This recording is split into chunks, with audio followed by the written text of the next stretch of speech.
자, 요나서를 지금 배우고 있습니다. 요나서는 몇 장으로 되어 있죠? 그러니까는 이렇게 소선지자들의 그 의미는 뭐라고 했습니까? 예, 그러니까 소자가 강조되면은 무슨, 그렇죠? 예, 그래서 내용이 짤막짤막해요. 어떤 경우 뭐 한 장짜리도 있고, 한 장짜리는 어느 성경이었죠? 오바댜? 발음 잘, 오바댜. 그 다음에 요나서는 4장으로 이루어져 있는데, 재밌는 거는, 요나서는 그 각 장마다 뚜렷한 이렇게 스토리가 있고 메시지가 있는 걸 알 수 있어요. 그렇죠? 그래서 조금 이해하기가 더 쉽지 않을까, 그렇게 생각을 합니다. 그러니까 요나서는 4장이 있는데, 그 4장에 있어서 특별히 크게 1장, 2장, 그 다음에 3장, 4장을 나누면은 1장, 2장은 하나님의 뜻으로부터 도망치는 요나고요. 그 성경은 늘 그걸 통해서 우리에게 주시는 교훈이 있지 않습니까? 메시지가 있는데, 그렇다면 우리도 또 똑같이 말을 할 수가 있죠. 뭐겠습니까? 하나님으로부터 도망치는 우리들, 뭐 이렇게 얘기할 수가 있어요. 그러니까는 이것은 아주 오래전에 이야기된 거지만은 한 주전 얼마라고 했죠? 네, 그러니까 정확히는 모르지만 690년, 700년 뭐 그렇게 왔다 갔다 한다면은 그때 일어난 일이지만 오늘날에도 우리가 똑같이 적용할 수 있는 부분들이 많다라는 것을 알 수가 있습니다. 자, 여러분 생각해 보면은 우리는 오늘은 주로 이게 3장과 4장을 할 거예요. 1장과 2장은 지난주일에 했습니다. 우리 최경영 권사님만 저기 잘 쉬시고 오시느라고 뭐 다른 말 하면 노시고 오시느라고 저기 하셨지만 우리도 그런 죽다 살아나는 것 좀 해봤으면 좋겠어요. 그렇죠? 어떤 분이 사우나 갔다 오더니 죽었다 살아났다고. 그래서 왜 그러냐니까 너무너무 뜨거워서. 그런데 우리는 늘 그런 거 하고 싶어 하잖아요. 자, 어쨌든 간에 그래서 여러분들이 오늘은 주로 이렇게 3장과 4장을 얘기하려고 합니다. 그럼에도 좀 지난번에 했던 것도 그렇고 좀 연결을 시켜서 여러분들이 좀 말씀을 나누길 원해요. 요나서 2장을 보면요. 이제 1장은 그 도망치다가 쉽게 말하면은 고래라 한 거 나와 있지 않지만 1장 17절에 보면은 여호와께서 이미 큰 물고기를 예비하사 요나를 삼키게 하셨으니 요나가 밤낮 어떻게 했다고요? 밤낮 그 다음에 3일을 물고기 뱃속이라고 그랬죠. 성경을 좀 아는 사람들은요, 이제 질문을 하기 시작합니다. 요나 하면은 누구와 연결되는지 아세요? 요나 하면은 뭐 몰라도 괜찮아요. 이효수 집사님 손가락 가지고 장난치지 마. 기껏 주리들이서 열심히 공부하러 왔다 그러더니 이거만 주고 앉았어. 앞자리 앉아야 되는데 말이야, 이 학생이. 자, 딴 얘기 하지 말고 3일 뱃속에 있었다. 근데 이거 보면은 딱 누구를 연관시키냐면 신약의 한 분과 연결이 돼요. 예수님이에요. 예수님이 뭐라 그런지 아세요? 이제 막 기적을 뭐 어쩌고저쩌고 그런 얘기가 나오니까는 내가 보여줄 거라고는 이것뿐이 없다. 그러면서 예를 드신 것이 뭐예요? 요나의 표적 외에는, 그래서 예수님은 이것을 이제 3일 뱃속에 있었던 큰 물고기 속에 있던 거를 기적도 아니고, 기적일 수도 있죠.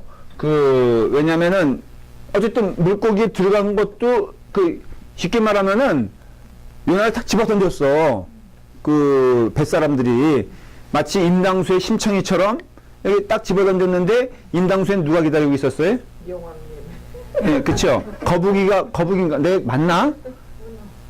문어요? 문어는 아니, 거북이가 이렇게 데려와가지고 용궁으로 들어가. 진짜 세상 공부 수준을 알 수 있는, 이거 방송 나가면 이게 전 세계로 나가거든요. 거북이다, 문어다. 그 임당수에는 거북이가 기다리고 있었고, 요나에게는 그 입이 쉽게 말하면 쫙 벌리고 있다가 싹 그 속으로 들어갔는데 그게 누가 예비한 거다? 하나님이 예비하신 것이다 라고 말하는 것이죠. 근데 그것을 기적이라고 표현하지 아니하고 표적이라고 한다는 거예요. 표적과 기적의 차이는 뭐죠? 이거는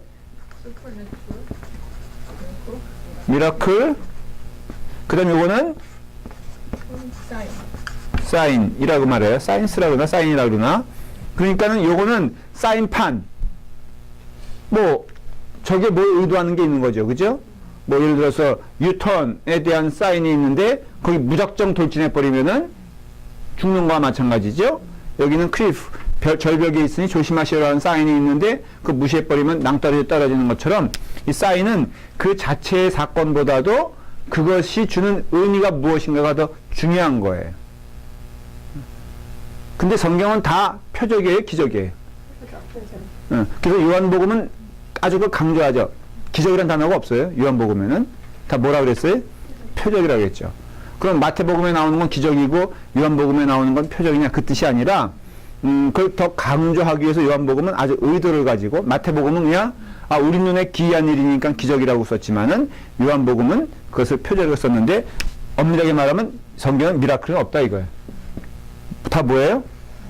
이게 저기예요. 표적이에요. 표적. 홍해를 가르신 것도 표적이에요. 그래서 그 신약 성경에서는 잘 해석을 하죠. 너희가 홍해를 하나님이 가른 상태에서 그 바닷속으로 들어간 것은 죽은 것이고, 근데 죽은 사람이 또 살아서 나오잖아요. 갈라졌으니까 당연히 살아서 나온 건데, 그 성경에서는 너희는 육신적으로는 죽은 것이고 이제는 영적으로는 새로 살아난 존재다. 그렇게 해석을 해버리잖아요. 그래서 부활을 얘기하거든요.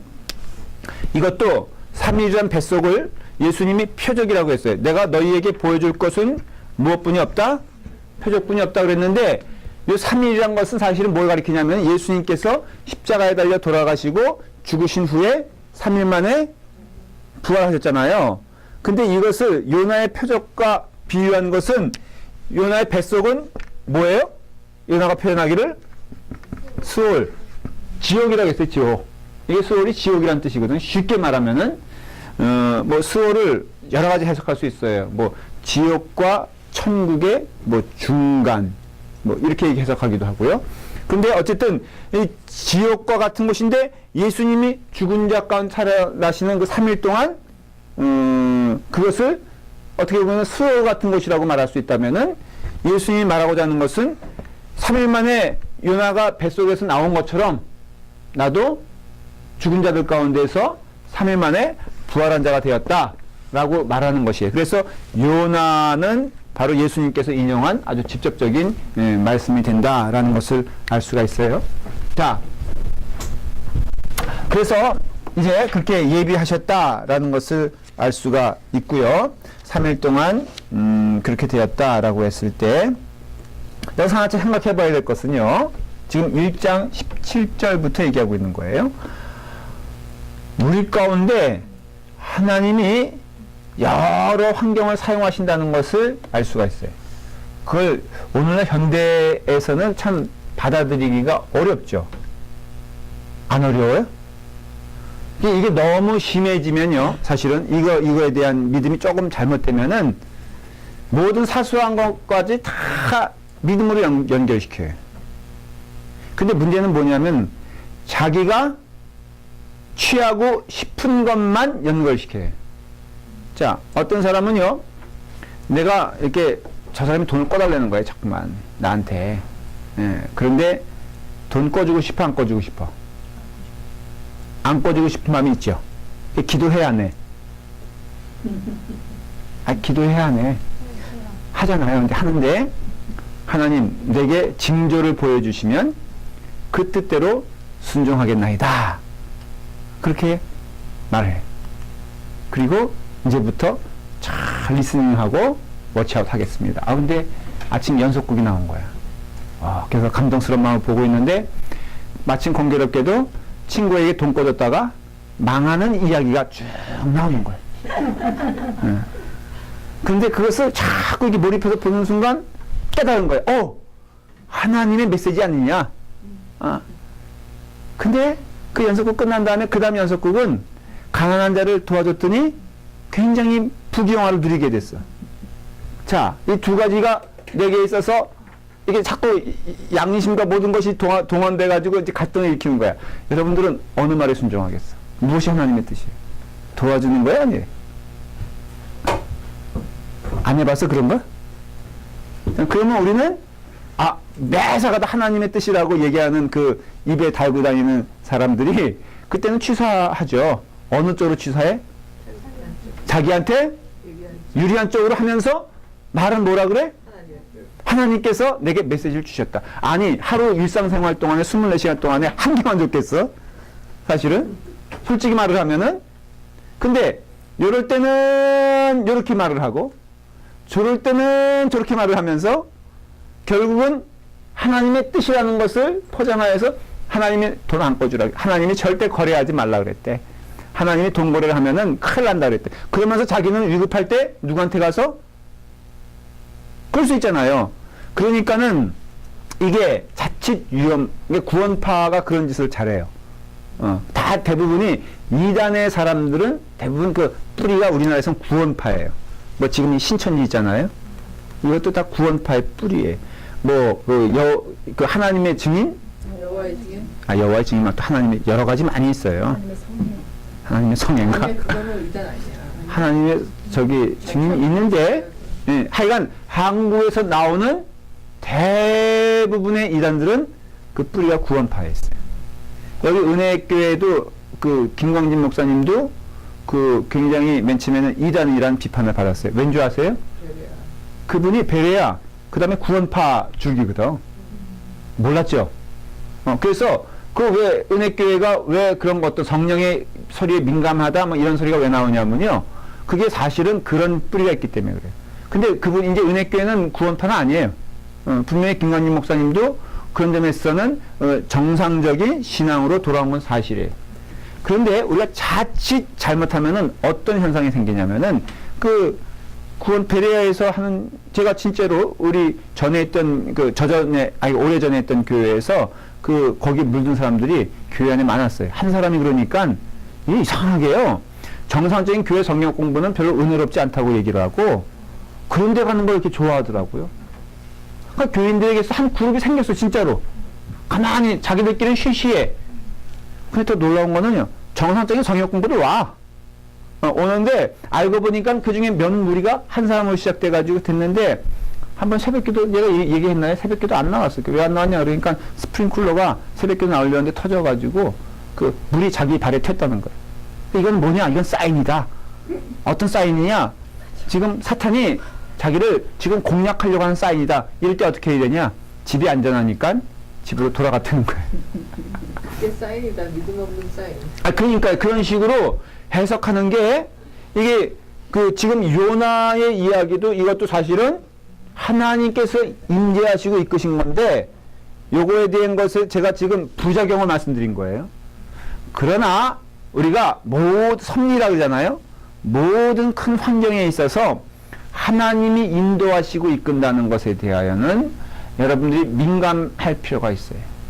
그리고 전체적인 면에 있어서 우리가 지금 이런 거예요. 메시지는 우리가 하나님에게로부터 그릇된 길을 가면은 망한다라는 진리예요.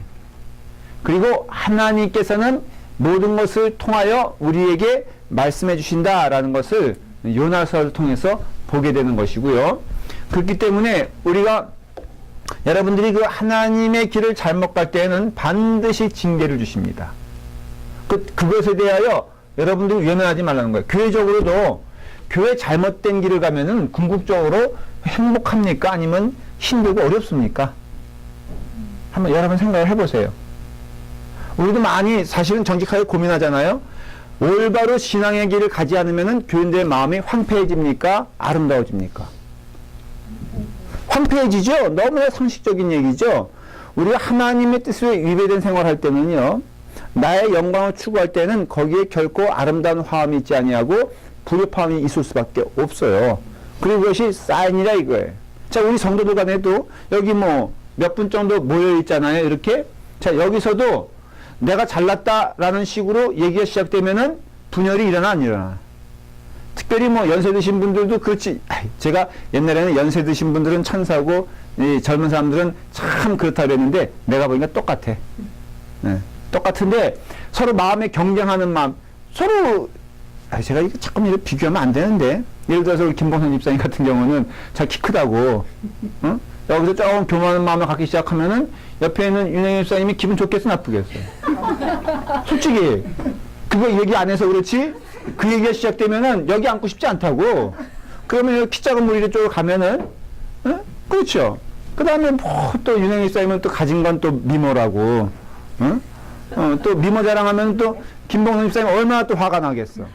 그러니까는 결국은 분열이 일어나면은 거기에 하나님의 은혜와 사랑이 사라지게 되는 건 너무 당연한 것이죠. 이게 어떻게 보면은 심부, 이게 어떻게 보면 사인이라 이거예요. 장모님 이쪽으로 오세요. 여기 룸메이트 지금 없다고 너무너무 섭섭해 하더라고요.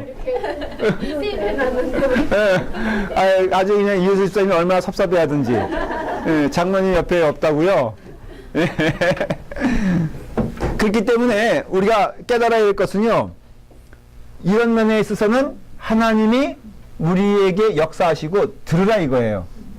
사실. 그래서 우리가 뭐 하나하나 물튀기는 문제 때문에 싸우는 게 아니라 정말 우리가 하나님의 길 기뻐하시지 않는 길을 가면 반드시 그 열매가 나타나고요. 또 하나님이 기뻐 그 길을 가면은 거기도 또 그거에 맞는 영적 상식의 열매가 나온다 이거예요.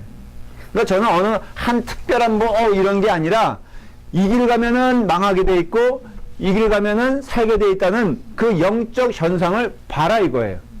그러니까 우리가 하나님께서 기뻐하시는 길 가야 되는 건 너무나 당연한 것이죠. 조심해야 되고요. 말에 있어서 생각해야 되고요. 행동에 있어서 선한 쪽으로 늘 결정해야지. 그래서 여러분들이 영적 디렉션을 잘 모르겠다. 이게 어떻게 판단해야 할지 모르겠다 그러면요.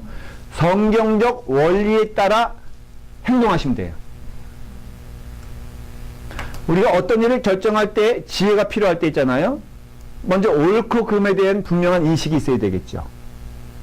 그래서 이런 거예요. 아주 좀 세세하게 설명하면요. 이거 할 말이 많아요. 사랑과 원칙이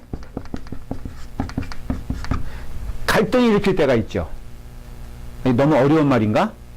이해는 했어요? 네. 이정도 입장에 이해 못하는 얼굴, 이해는 무슨 얘기인지 이해가 있죠. 사랑과 원칙이 그게 거의 비슷하잖아. 원칙도 사랑 안에서 지어져. 그러니까 지금 제가 할 말이고 그냥 요거에 대한 질문에 대한 답만 하시면 돼요. 무슨 얘기를 하려는지는 이해가 됐죠. 이희수 집사님도 한글 좀 부족하지만은 뭔지는 이해가 안 됐죠. 그래요. 저분을 위해서 설명하려고 그래요. 요거는 옳고 그름에 있을 수 있잖아요. 이거 판단해야 되는데 무작정 예를 들어서 애들이 사카린을 갑자기 뭐랄까 사카린 말고 뭐 설탕을 그냥 폭포수 마시듯이 마신다 그러면은 이렇게 먹는다 그러면은 여기에는 이게 사랑이라면 무조건 우리 생각하기에 오케이 그래 너가 하는 거 내가 다 받아줄게 나는 너를 품을 수 있어 이걸 우리 사랑이라고 생각하잖아요. 근데 원칙을 적으면 싶으면 이거 먹으면 죽으니까는 근데 말을 안 들어. 그러면 어떻게 해야 돼요? 자, 그러니까 때리는 거를 사랑의 모든 것을 올인한 사람의 입장에서는 어떻게 이를 때릴 수가 있어? 때리는 게 사랑이지. 가만 그 한마디만 하시면 됐어요. 다 알고 있는데 한국에서 레스토랑 가면 그런 갈등 많이 하잖아요. 이게 지금 사랑이 뭐냐? 애가 정말 천방지축 뛰어놀고 옆에 테이블을 방해주고 모든 분위기를 망가뜨리는데 그러면 그럼에도 우리 아이 정말로 씩씩하게 잘 행동하네 라고 하는 게 사랑이냐 아니면은 뒷골목에 가지고 개패듯이 패는 게 이게 사랑이냐. 네. 교회 안에서도 이거 논쟁 굉장히 많습니다. 솔직히 우리 그것 때문에 혼란스럽고 마음은 다 하나예요. 하나님의 뜻에 어떻게 보면은 올바르게 순종하자는 건데 이것에 대한 갈등 때문에 사실은 온전하게 믿음의 길을 가려고 하는 사람들 가운데서도 상처받고 상처주고 하는 일들이 많이 있다 이거예요. 그래서 이때는요 하나님의 원리를 배우는 게 중요한데요. 가만히 보면은 일단 이것에 있어서 우선순위는 아니에요. 그런데 우리가 빌드업 해야 될 게 원칙이에요. 원칙. 하나님도 생각해 보세요. 사랑이 있음에도 원칙을 세웠어요. 그 이유가 예수님을 이 땅에 보내신 게 원칙의 사랑이에요. 답을 하기 어렵죠. 하나님은 사랑이시니 독생자 예수 그리스도를 우리에게 보내주셨다는 거예요. 그러나 큰 전제가 있는데 죄를 미워하시고 죄를 용납하시지 않기 때문에 하나님은 예수님을 이 땅에 보내신 거예요. 왜냐? 예수님 외에는 죄에서 자유로운 자가 없기 때문에 그래요. 그래서 예수님이 이 땅에 오셨다는 것은요, 왜 오셨냐라고 생각했을 때 가장 근본적으로 생각해야 될 게 뭐냐면은 죄를 절대 용납하시지 않기 때문에 아니면 딴 분 보낼 수도 있고 아니면 딴 방법을 취할 수도 있는데 예수 그리스도를 이 땅에 보내주신 것은 오직 죄 없으신 예수 그리스도만이 히브리서의 내용이 그거 아니에요? 죄 없으신 대제사장만이 이것을 감당할 수 있기 때문에 보내신 거예요. 그러니까 굳이 따지면은 여러분들이 많이 생각해야 될 게 원칙이에요, 원칙. 영적 원칙이에요. 내가 어떤 일을 할 때 이것이 죄가 되느냐, 아니냐를 먼저 생각을 해야 돼. 이해가 되세요? 그런데 우리는 원칙을 생각하면은 이 사랑이라는 걸 배제하고 마음이 황폐해지는데 하나님의 원칙은 결코 배제하는 원칙이 아니라 사랑이 근본이 된 사랑 없는 원칙은 원칙이 아니라는 것이에요. 그래서 우리가 뭐 혼란스럽다 목사님 이거 왔다 갔다 아니요. 하나님도 그런 면에 있어서는 혼란스러운 면을 보이셨어. 마음을 번복하신 때도 많고요. 그 다음에 그 사랑을 위해서 어떻게 보면은 원칙을 위배한 거죠. 자 보십시오. 돌아온 탕자도 사실은 어떤 면에서는 큰아들 얘기가 맞아요. 둘째 아들을 위해서는 소가 아니라 닭 한 마리라도 잡아주면 돼, 안 돼? 왜 안 될까? 네? 자기 분깃을 이미 다 가지고 갔어요. 자, 큰형 입장에서는 너무너무 화가 나는 게 아버지의 재산의 절반을 가지고 나갔잖아. 그러면 그 나머지 건 누구 거야? 큰형 거죠? 그러니까는 닭 한 마리 아니라 그 닭다리 하나라도 누구의 허락을 맡아야 돼? 왜냐면 자기 거니까 아버지 거이기도 하지만은 아버지가 이미 공헌했잖아요. 절반은 둘째 아들에게, 그 절반은 자기에게 주는 것인데, 그러니까는 하나님도 어떻게 보면은 원칙을 위배한 거죠. 자기 받을 거 다 받았는데 왜 주냐 이거예요. 그러니까는 이런 원리 가운데 우리는 원칙을 행해도 사랑의 마음이 있냐를 스스로 물어보면서 해야 돼요. 그래서 많이 기도하면서 해야 돼요. 목사 입장에서도 그렇고요. 성도들도 마찬가지야. 원칙을 쫓아가는 일에 있어서는 훼손되면 안 돼요. 죄는 미워해야 돼. 그러나 죄인은 사랑해야 돼. 이게 말장난 같기도 하지만은 우리에게서도 똑같아요. 교회는 원리 원칙이 세워져서 여러분들이 그 원칙에 먼저 그 마음을 세워야 돼. 두 개 가운데. 그러나 그럼에도 불구하고 사랑이 사라지지 않도록 기도하면서, 그러면 하나님이 지혜를 주시 안 주셔? 지혜를 주세요. 우리가 지금 경험되어진 솔직히 말을 하면 우리 교회 여러 가지 어려운 문제들이 이제 하나하나 풀어가고 있잖아요. 실태를 풀어가듯이 막 풀어가고 있어요. 이런 과정에서도 이것이 잘 적용이 돼야 되는 거예요. 그래서 어떤 우리 원로 장로님은 목사님 결과적으로 보면은 우리가 그래도 그분 성역 공부 열심히 나오시는 분이에요. 그래서 뭐 이렇게 고린도 교회에 대한 공부도 하고 뭐 여러 초대교회에 대한 공부도 하면서 지금 생각해 보니까 우리가 한 모든 과정과 결정이 그래도 성경적으로 크게 벗어나지 않고 한 것 같아서 참 마음 가운데 하나님께 감사한 마음이 있습니다. 듣고 보니까는 그런 것 같아, 안 그런 것 같아? 모르겠어요. 여러 사람의 의견이니까. 그렇지만 이 영적 원리를 훼손시키지 않으면서 이 길을 가면서도 죄인을 버리지 아니하는 하나님의 음성에 대하여 우리가 귀를 기울여야 된다라는 것이에요. 이건 정말로 답을 찾기가 어렵기 때문에 여러분들 영적으로 늘 센시티비티, 그러니까는 영적 민감성을 가지고 있어야 돼요.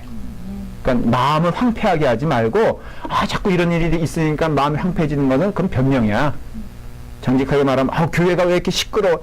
여러분 그 사람들은요 아직도 주님을 의지하지 않는 마음이 있기 때문에 비난하는 게 아니에요. 정말로 진지한 사람은 이 가운데서 하나님의 음성을 깨닫고 하나님 할렐루야. 오히려 하나님이 역사하신다. 시끄러운 교회에서 나쁜 교회가 아니라 그렇게 따지면 고린도 교회 문 닫았어야지. 그러니까는 이 가운데서 영적 민감성을 가지고 내 마음의 감정대로 행하는 것이 아니라 하나님이 기뻐하시는 일이 무엇인가를 깨달아 아는 것이 중요하다는 것입니다. 그래서 이렇게 죄의 도탄에 빠지고 이렇게 시험 가운데 거한 자들을요, 우리는 이렇게 안아주는 역할을 왜 해야 되냐면은, 그럼에도 그 영적 원리를 저버리지 않는 행위를 해야 되는 것은 하나님의 뜻이기 때문에 그렇고, 요나서를 통해서도 그걸 볼 수 있다 없다? 볼 수 있죠. 왜냐하면 예수님 하나님 자체가 니느웨 성에 대하여 어떤 마음을 갖습니까? 어떻게 보면은 니느웨 성은 참 하나님께 반대하는 자들이었는데 그 상징적으로 보여주잖아요. 니느웨 성을 사랑하시는 하나님의 사랑. 자, 일단은 요나 자체도요, 사실은 그런 은혜 가운데 거한 자예요. 자, 요나도 이 참 요나서가 대단히 스토리가 재밌으면서도 델리케이트, 굉장히 섬세한 이야기예요. 지금 요나가 결국은 누구에 대해서 화를 내고 있죠? 읽어보시면은 사실은 하나님에 대해서라고는 말하기 어렵고 니느웨에 대해서 화를 내고 있는 거예요. 근데 니느웨에 대해서 화를 내는 게 또 하나, 이제 4장 앞 제가 왔다 갔다 하면서 얘기할게요. 결국 요나가 니느웨에 대해서 아주 극단적으로 화를 내고 마음이 틀어진 게 뭐냐면은, 구원받지 말아야 되는데 구원을 받았다 안 받았다? 이게 그러니까는 결국은 이건 또 그런 의미에서 맞는 게 누구에 대한 화가 나는 거예요? 하나님에 대해서 화가 나는 거예요. 아니, 멸망시키겠다고 선포하라고 한 때는 언제고, 사실은 물론 하나님의 메시지는 참 인간은요, 자기 듣고 싶은 대로 듣는다고. 하나님의 메시지는 뭐예요? 너희 그러니까 회개하라는 거 아니에요. 근데 요나의 마음은, 메시지는 뭐예요? 니네 이제 망한다, 죽게 되었다. 그게 더 큰 거라고요. 참 어떤 때는 목사가요, 이 말씀 이렇게 요나서 읽으면 이렇게 마음이 참 자극이 되고 좀 어떻게 보면은 부끄러운 생각이 드는 게요, 설교를 할 때, 야, 저 사람 이 말씀 듣고 회개하면 안 되는데, 저 사람 지금 나가야 될 사람, 내 명단에는 이미 퇴출 리스트에 있어. 그래가지고 이 말씀 열정으로 전하는데, 이거 저 사람이 회개하면 안 되는데, 이게 엉뚱한 사람이 회개하고, 그 다음에 이 사람 회개하면 안 돼. 근데 회개하면 알아, 이게 또 고난의 시작이다. 저 사람 회개해서 돌아오면은 그 본성은 안 변할 텐데, 그럼 이때가 좋은 기회인데, 응? 이때 정말로 이렇게 가지치듯이 쳐가지고 해결되면은 딱 좋을 텐데, 덜컥 누가 은혜 받아? 아니, 그 사람이 은혜, 안 되는 사람이 은혜 받는 거야. 설교 쇼에서 느껴져. 너무 얼굴이 환해지는 거야. 그러면 갑자기 설교가 어때요? 움츠러들기 시작하잖아. 왜? 너무 세게 해서 그 사람 은혜 받아버리면은 또 주저앉아서 있겠다면은 이건 내가 피곤해지거든. 왜? 알거든. 참, 이런 것이 지금 요나에 대한 이야기예요. 아주 재밌죠? 자, 그래서 여러분들 여기서 첫째, 이제 3장에서 보면요.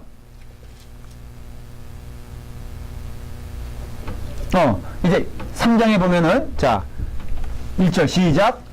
여호와의 말씀이 두 번째로 요나에게 임하니라. 이르시되 일어나, 그런 얘기예요. 이제 가라 그랬는데, 자, 여기서 보면요, 여호와의 말씀이 두 번째로 이렇게 임했잖아요.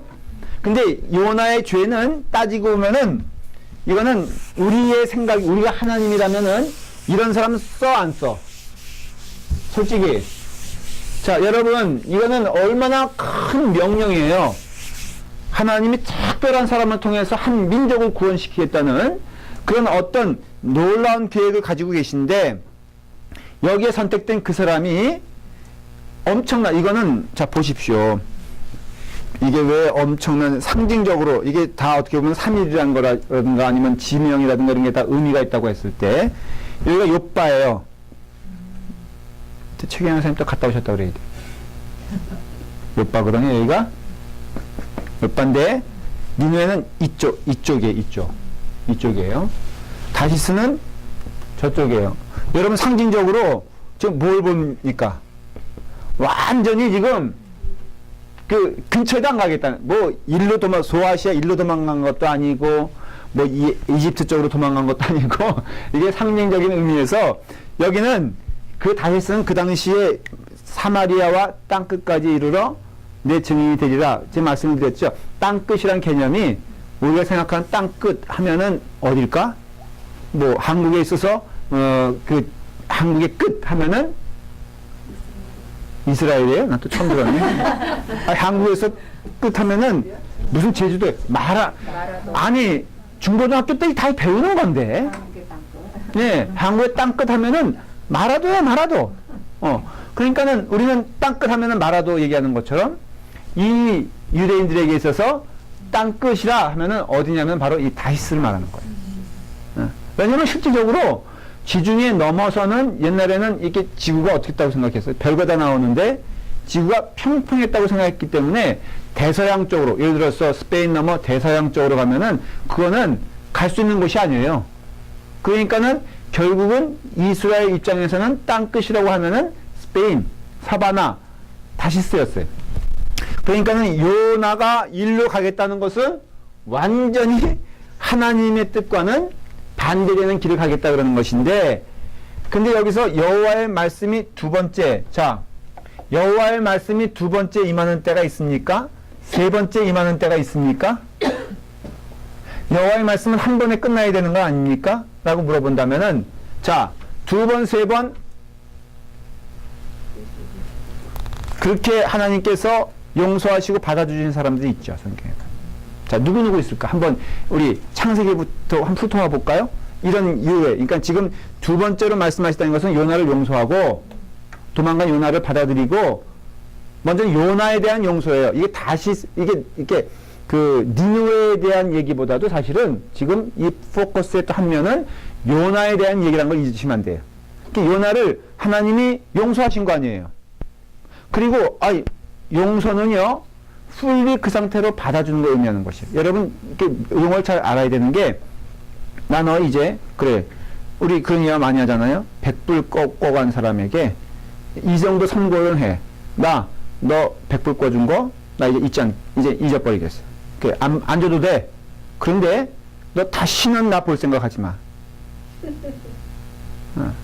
그리고 그 한계 안에서 할 수 없이 있는다면은 너 다시는 나에게 돈 꿔달라면 하지 마라. 근데 이건 정말로 내가 내가 그냥 적선한 셈 치고, 또 말도 그렇게 해. 그렇죠? 그냥 거지에게 내가 준 셈 치지 하겠다. 아주 그냥 온갖 말을 다 퍼붓고선 나중에 뭐라 그래요? 용서하마. 그건 용서가 아니지. 가슴 다 후벼놓고.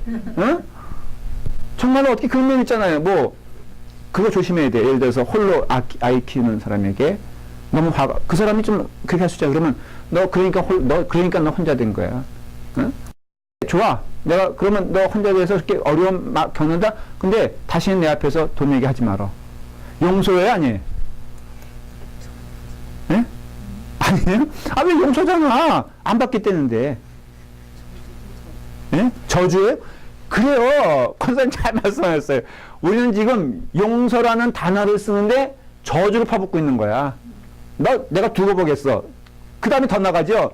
내가 너 두고 보겠어. 너가 잘 되는 내 백불 그거 떼어먹고, 너 잘 되는지 안 되는지 내가 정말 두고 볼 거야. 김봉현 쌤 찔리죠? 나도 회개에 내 친구 목사님들과 가끔 아직 못 받은 게 몇 개 있거든요. 근데 내 마음속엔 그래. 내가 좋아. 내가 안 받고 말어. 근데 다시는 안 꿔줘. 왜냐면 그 영혼이 다음에 또 꺼달라 그래, 안 꺼달라 그래. 꼭 다시 와요. 자기는 금박이죠. 내가 언제 돈 떼먹었냐 이거예요. 15년 전에 껐어 나한테. 그러면은 치사하게 15년 전의 일을 가지고 지금도 이제 자 이런 얘기예요. 뭔 얘기하다가 내가 이렇게 흥분해가지고. 두 번째, 자 창세기부터 요한계시록까지 가만히 살펴보세요. 일단은 야곱의 12 형제들도 결국 12지파가 되잖아요. 하나님의 축복 안에 있게 되는데 12 형제가 한 짓을 보세요. 여러분, 요셉에게 한 짓은 꼭 하나님에게 한 짓이거든요. 근데 여러분 얼마나 그 잔인한 짓을 합니까? 아니 자기의 동생을 조금 요셉이 자랑했다고 그거 미워가지고 죽이려고 하고 노예로 팔아먹지 않습니까? 그런데 하나님은 그 12집 저기에게 메시지를 주죠. 하나님이 요셉을 통해서 뭐라고 말씀하십니까? 내가 요셉을 이 땅에 보낸 것은 너희를 위함이라. 이 말 아니에요. 사실은 형님들을 위해서, 이때를 위해서 하나님이 나를 먼저 보내신 것이라고 저는 믿습니다. 그러니 12지파에 대한 하나님의 은혜, 그 12지파뿐에 야곱을 보세요. 야곱 보면은 얼마나 얍삽한 짓을 많이 합니까? 심지어는 자 베델에서 하나님이 약속해 주셨죠. 내가 너와 함께하리라. 근데 결국은 그 야곱의 행적을 보면요, 하나님 없는 것처럼 보였어요. 하나님 있는 것처럼 보였어요. 그 후에 베델 이제 그 에서의 손을 피해서 칼을 피해서 도망가는 과정에 돌베개 베고자 기억나시죠? 근데 그 다음에 생활이 하나님이 동행하는 것처럼 보여요? 하나님이 없는 것처럼 보여요? 아니요. 그 삶을 보면요, 하나님 없는 것처럼 보였어요. 그 증거가 야곱이 머리를 많이 굴립니다. 여러분, 하나님 없는 사람의 특징이 뭐냐면요, 잔머리를 많이 굴린다는 거예요. 하여간 적용되는 말씀이 참 많아요. 그렇죠? 말로는 그래. 근데 거기 하나님이란 안 나와요. 뭐지, 알록달록한 그 물가로 데려가서 그러면은 양이 알록달록한, 하니까 하나님의 축복이다. 이거 성경적이지 않아. 그렇게 설교하면 큰일 나. 그러니까 수상한 방법을 가리지 말고 하는 것도 하나님의 뜻이다. 그게 아니에요. 거기의 삶을 보면요, 하나님 없는 삶을 볼 수가 있어요. 사실은. 그래서 야곱이 막 그냥 머리 굴리 얼마나 고생을 해. 예? 머리 굴리는 자는 머리 굴리는 자와 싸우게 되고요. 머리가 복잡해. 그 라반 또 얼마나 여러분 생각해 보세요. 여러분들이 악하게 살기 시작하면요, 악한 사람이 붙는다니까. 교회 안에서도 잔머리 굴려가지고 막 하면요, 그 누구와 싸워 결국은? 잔머리하고 싸우게 돼 있어. 여러분 가만 보세요. 그냥 우직하게 하나님이 그냥 역사하시고 하나님만 보시면 되는 거지. 봉사에도요, 제가 요즘 그 주방에서 열심히 봉사하는 사람을 보거든요. 유심히 보는 것은 이게 누가 봐주면은 이게 아니잖아요. 그러니까는 결국은 이렇게 잔머리 굴리면은 고생을 하고, 야곱이요, 그래서 베델을 떠나서 가고 세겜에 이제 그 삼촌하고 신나게 머리 싸움하다가 그 다음에 어떻게 해가지고 어디로 오냐면 세겜으로 오거든요. 그 세겜에서 이 딸 겁탈 당하죠. 그 다음에 아들들 살인자가 되죠. 세겜 사람 다 죽여버리니까. 그러니까는 그런 혼란을 겪을 때 하나님이 야곱에게 하신 말씀이 있어요. 그게 무슨 말씀이에요? 창세기 좀 봐야 되는데. 예? 어떻게 하셨어요? 예. 그냥 생각이 난 게 아니라 제가 가르쳐 드렸어요. 창세기 공부할 때. 아주 주님께서 말씀하시죠. 베델로 돌아와라. 떠났어요. 야곱은. 그가 베델로 돌아오는 과정에 한 일이 뭐 있어요? 아무것도 없어요. 근데 다만 하나님의 은혜로 베델에서 베델로 돌아온 과정을 보면요, 야곱이 한 일이 하나도 없어요. 야곱이 착하게 지냈다거나 그거 없어요. 다만 있다면 하나님이 그를 부르셔서 베델로 와라. 여기 와서 나에게 예배 드려라. 그러면 내가 너를 또 귀한 자녀로 삼겠다는 것을 보여주시잖아요. 자, 야곱도 할 말이 없는 사람이에요. 세컨 초이스, 더 초이스를 경험한 사람이에요. 여러분 다 그런 사람들 아니에요? 사실 가만히 보면은 베드로는요, 심지어는 그 입으로 예수님을 몇 번이나 부인해? 3번이나 하잖아요. 근데 그 3번이라는 뜻은 마지막엔 저주까지 하잖아요. 이 정도면은 이건 제자로서의 자격을 상실했습니까? 안 했습니까? 상실했잖아요. 여러분, 셋이란 것은 완전수를 말하는 거거든요. 성경에서는. 그러니까는 하나님을 떠날 때 완전히 떠났다고 말할 수 있는 거예요. 숫자가 중요하다고 그랬잖아요. 성경에서. 근데 예수님은 이 베드로를 위해서 갈릴리로 가시죠. 그래서 그 갈릴리 권사님도 또 갔다 오셨냐 또 물어볼 수밖에 없는 게 그 해변가. 거기서 이 좋다 말하면 안 되고 예수님 만났다 그래야지. 예. 여기 해변가에서요, 자갈 이렇게, 아마도 그때 2000년 전에도 그랬을 거라고 생각해.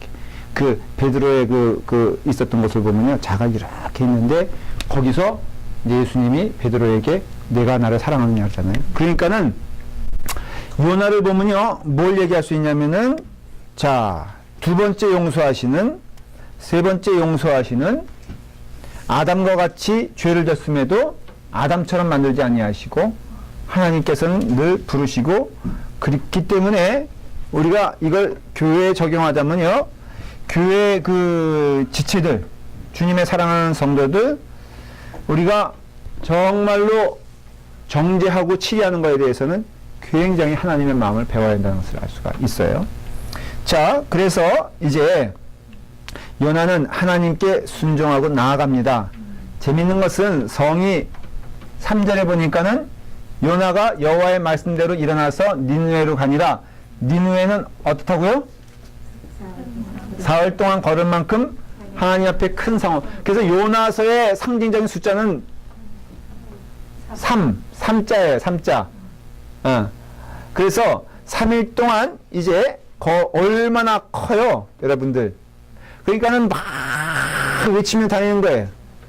사흘 동안 걸을 만큼. 그랬는데 여러분, 이 말씀에 사람들이 순종합니까? 순종하지 않습니까? 이건 제가 지난번에 말씀을 드렸어요. 왜 이런 일이 벌어졌다 그랬죠? 어떻게 니느웨 사람들이 이렇게 순순히 왕까지 그냥 죄를 뒤집어 쓰고 베옷을 입고 그렇게 회개할 수 있었을까? 고난이 있다 그랬죠? 무슨 사건이 있다 그랬죠? 감사해요. 예, 지진이 있었던 얘기 했었는데 제가 600주전 600 얼마에 월식이 있었고 지진이 있었다는 거예요. 이거는 성경에 나와 있는 얘기가 아니라 지질학자들이 연구한 거예요. 실제적으로 그때 그런 사건이 있었다. 그런 기록이 있었다. 그러니까는 하나님의 심판이 뭔지 이렇게 감을 잡은 거예요. 그래서 이게 옛날엔 그렇잖아요. 더군다나 이 자연적인 재해를 통해서 보면은 이게 저주다 이렇게 얘기하니까는 하나님의 심판의 임박함을 깨닫고 그리고 회개하고 하나님께로 돌아온 것을 알 수가 있죠. 자, 이렇게 하나님께서는 우리를 인도하시고 이끄시는 것을 볼 수가 있습니다. 자, 여러분들이 이제 그런 의미에서 또 하나 깨달아야 될 주제가 뭐냐면요, 회개하고 죄를 자복하는 자에게 있어서는 하나님이 즉각적인 구원을 해주신다는 걸 알 수 있어요. 그렇기 때문에 자, 니느웨는 결국은 멸망했습니까? 멸망하지 않았습니까? 결국은 멸망했죠. 그렇죠? 하나님께서 니느웨에게 징계의 말씀과 구원의 말씀을 동시에 주신 건 알고 있죠. 그런데 결국 어떻게 됐어요? 멸망했다는 것을 알 수가 있어요. 자, 여러분, 요나를 통해서도 결국은 회개하는 자를 하나님이 구원시켜 주시되 회개하지 않는 자를 책망하시는 것을 알 수 있어요. 그래서 요나도 보면요, 완전한 사람은 아니에요. 참 신기한 것은 2장에서 그렇게 거룩한 고백을 했던 요나가 4장에 가면은 굉장히 유치해지는 것을 볼 수 있어요. 참 이건 신학적으로도 논쟁이 되는 얘기예요. 무슨 얘기냐면은 지금 요나가 뭐 때문에 4장에서는 읽어오셨죠? 뭐 때문에 속상합니까?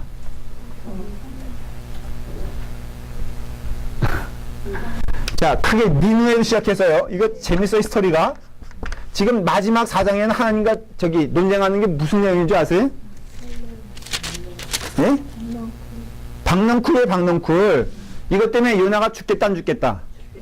그러니까는 참 요나 보면 어때요? 여러분, 요나가 훌륭한 것 같아요? 김동인 목사가 훌륭한 것 같아요? 저는 박넝쿨 가지고는 안 그래. 그 유치하게. 여러분들도 요나보단 셀 것 같지 않아? 어때요? 뭐 이렇게 뭐 조그만 일에 대하여 우리 이명희 목사님의 아동부 적인데 그냥 교회에서 말이야 제대로 서포터 해가지고 아동부 요크루트 사야 되는데 요크루트 값도 안 준다. 죽여 주시옵소서. 그래 안 그래? 지금 코미디 같은 일을 지금 하고 있는 거예요. 요나는 맨 처음에는 하여간 못마땅하게 간 길은요, 이게 불평의 요소가 있을 수밖에, 지금 요나가 하고 싶어 하는 게 아니거든. 다 불만이야.